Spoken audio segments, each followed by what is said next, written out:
right, Joe Deary, Powerful Improvements, Putnam, Connecticut. I'm out here in beautiful Woodstock, Connecticut today, and I'm set up to wash this nice colonial home. I washed House to the Woods just the other day, and the guy stood in his backyard and watched me. I already had this job scheduled. I wish I would have known they were so close, or I might have done something differently. But we've got a lot to do here today. We're washing the fence. I'm shooting that roof. Obviously washing the whole house. I'm doing this concrete walkway. So it's pretty good size. Then we got a little deck in the back. Guys are always asking me, how do you do things so fast? How are you getting these jobs done so quickly? And it's a combination of a lot of things to become more efficient. One thing that I find helps me a lot is staging my job before I start. So I am fully staged here. I got my ladder where I want it. I've got my hoses drawn out and all looped, so I'm not pulling hose around things that I don't want to. I've got the 12 volt already pulled over here and looped, and I already know what I'm doing for a process. So everything is getting soaped first. The entire house gets soaped, okay? Then I'm gonna probably come back here and rinse this wall because I don't want all that rinse water to go on my roof. So rinse first, then I'm gonna shoot the roof so that I'm not washing all the roof wash down with my rinse. Then I'm gonna rinse here and around and do the other side. So house wash, rinse, roof wash, rinse. And then once I get into here, I'm gonna switch out with my ball valve and I'm gonna run that walkway out with my GP hammerhead, which is placed over there. So I'm good to go. That's how we do it. These gutter guards are hurting. They're trapping stuff everywhere. And before I started the project, I upsold gutter guards here. So that's a good thing. We'll be coming back to do those, I don't know, this summer probably, because these are bad. Just starting my roof pump up. We're shooting 6% on here. We got heavy lichen. I'm doing this little roof, and then the other little roof over the garage. And this also was a quick little upsell today. Real easy for me. And this one little upsell pays all of my expenses for the day. Pays for more than all of my expenses for the day. Pays for a whole drum of shock. Pays for all my gas, food, every incidental on the day. Only adds about maybe 15 minutes worth of work to the job for me.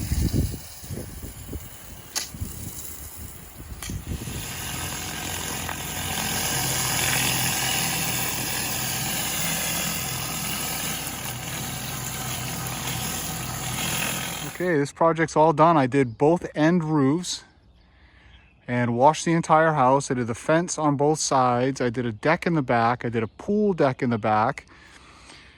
I've been here about 2 hours. It is 20 past 10. I got here just before 8:30. I'm all wrapped up, ready to go, walking around with a client, and these roofs look so good. They got to do that top roof. So like, when can you do it? I'm like, I'm gonna do it right now. So there we go. Jumping up there and getting it done. Here we go. Classic, easy roof. These are 25-year-old single tab shingles that are light gray. And it's very sunny out today. It's about 55, 60 degrees. And we're getting a beautiful, nearly instant reaction.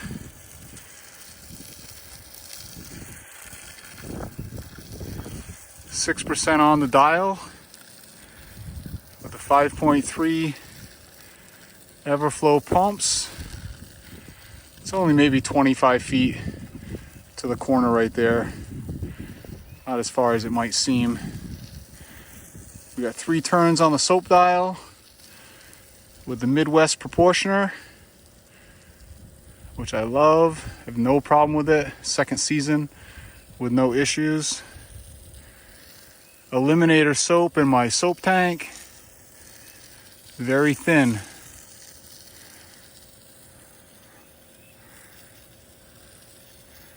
And this roof is going to look spectacular momentarily. I love roof washing, man. Love it.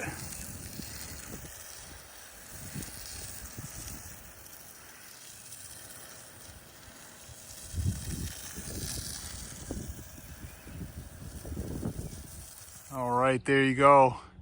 That roof looks fantastic now. A little bit of brown on the right corner over here, but it's only been up there about 5-10 minutes at the best. So that will come down. It is brown. And I should have upsold that roof in the first place, my bad.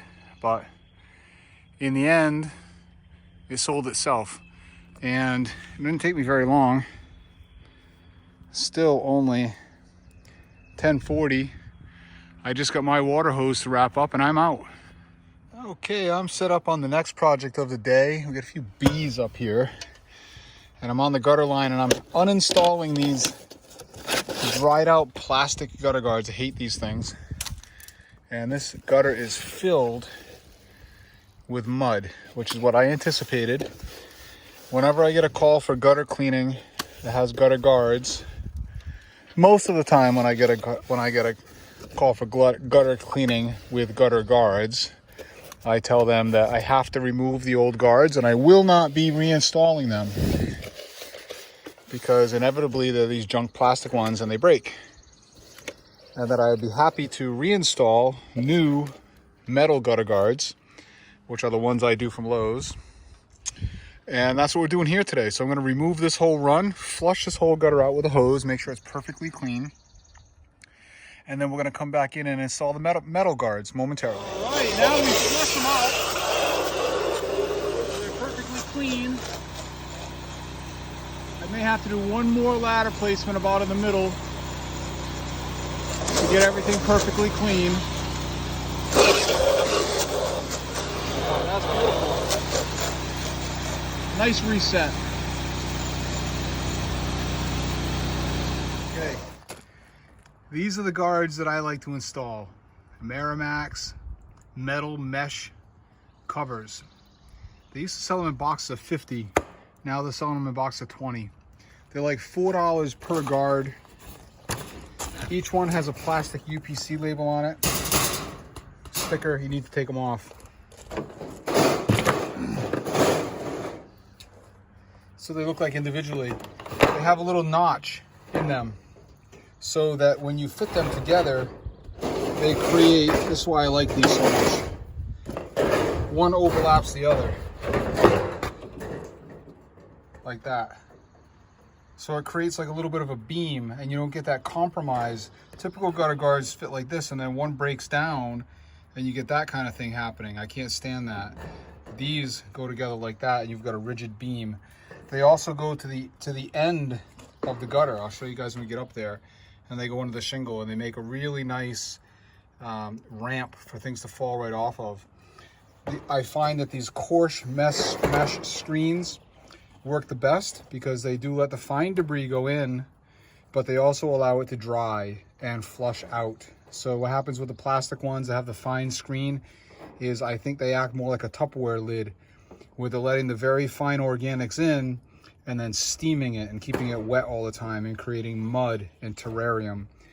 The older gutters that I clean that have the old school metal mesh guards like this seem to work the best. You slide them under the shingle and then I use this highly specialized tool. It's a screw, just to give me a little bit of ability to lift. And lift it right up over the other one, just like that. And you get your nice rigid beam that I'm talking about. Okay, you see how these go over the front of the gutter? It makes a nice slope. Nothing catches on that front lip and everything comes right off them easy. And they're very open air and breathe very well. Okay, I'm down to the last piece. You can see how nicely that came out. Slick. I like these a lot.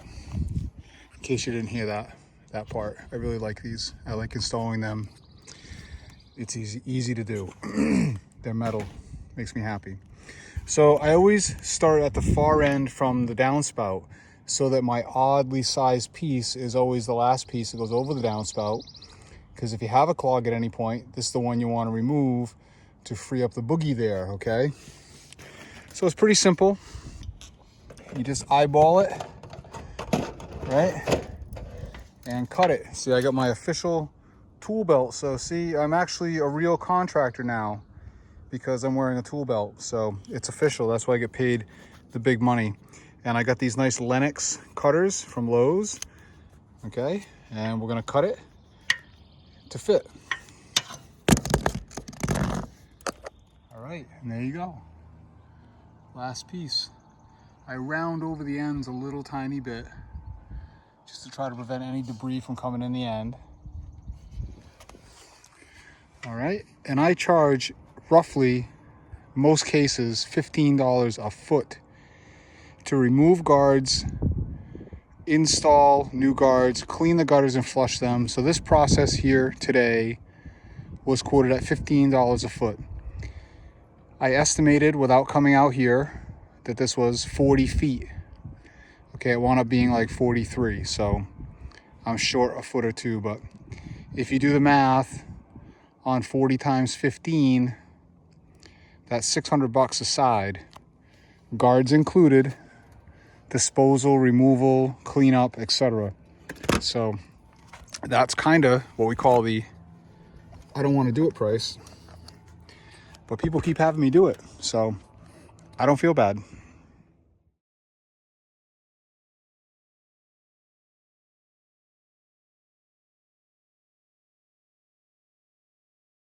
Okay, we're in the back, and this is why we charge the I don't want to do it price. This is brimming with funk. Look at this stuff. Pond slime, it stinks, it's nasty. Right? Yeah, I know I'm not wearing gloves. Yuck. I may go over the other end real quick and just pop the drain and let this drain. I think that might be a smart move.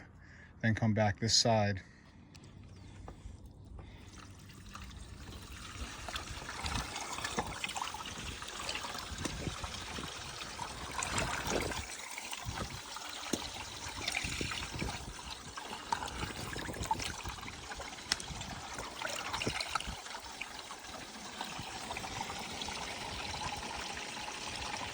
That helps.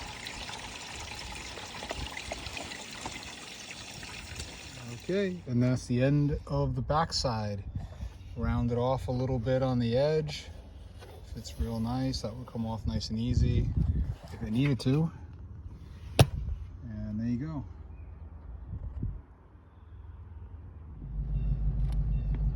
All right, I'm all set up on the next project of the day.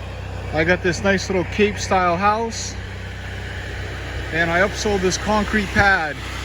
So using that surface cleaner again on this. I washed this house the year before last. I don't think it was last year. With my 4-gallon and the X-Jet probably. And we're here to wash again. The other end is dirty, and we're gonna do a nice job. Okay, in an effort to save time, I usually soap the dirty end, the shady end first, and then soap my way into the sun. Switch over to rinse and rinse my way back into the shade. Seems to give the dirty end the best dwell time. We're doing our refresh, house wash, dwell time on our decking and handrails. Oh yeah, I'm back to rinse, and it's perfectly clean. It's gonna be a piece of cake. All right, we're ready to surface clean this little patio. Swapped in the DN10. Here we go.